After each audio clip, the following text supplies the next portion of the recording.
Matt Sorum from bands Guns N' Roses, Velvet Revolver, The Cult, and of course the Big Bad Blues with my friend here, Mr. Billy F Gibbons. Good to see you, Matt. The man, the myth, and in my mind, the legend. And a lot of people's minds, you know, Rock and Roll Hall of Fame musician, most famous for a little old band from Texas, ZZ Top. We're here today to talk about the art of giving.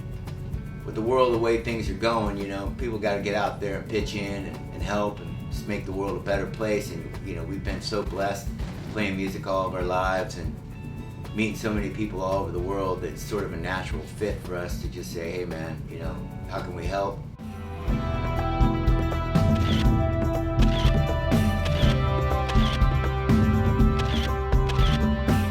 So Billy, I'd like to ask you today, what's some of your favorite charities that you know you're involved in now?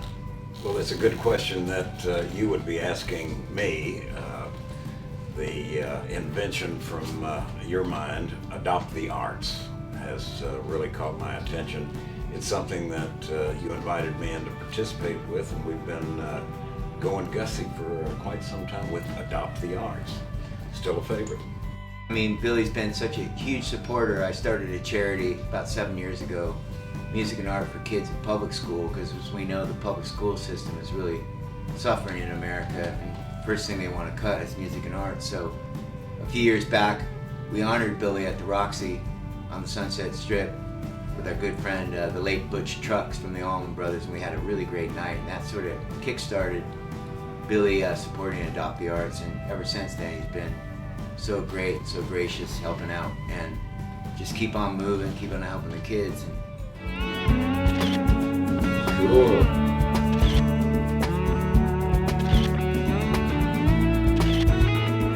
I'd like to ask you, what was your fondest first musical memory? Quite an easy one there.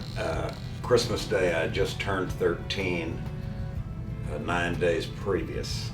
And when the big day rolled around, my dad stuck his hand behind the tree and pulled out a guitar. Not just a guitar, but an electric guitar. And that kind of started it off. I haven't looked back since.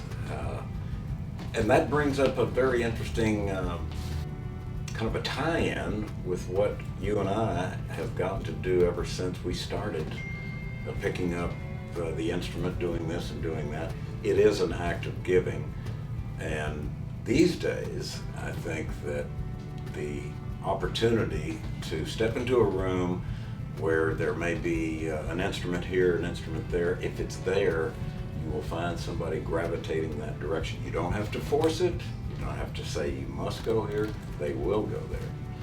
It's really interesting. That's right. I have a very similar story, you know, saw the Beatles, asked my mom for a drum set.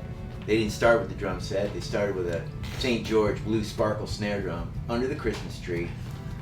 Same thing. And then I was in, you know, and that's what I see when we have these kids gravitating towards the music.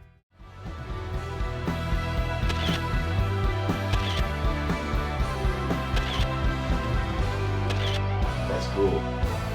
The last question I have for you, Billy, is what charitable experience did you have in your life that made you feel like you wanted to give back? It comes right back down to the reward that is provided following the act of giving. And there's many ways you can do just that. The bottom line is the act of charitability does provide a reward.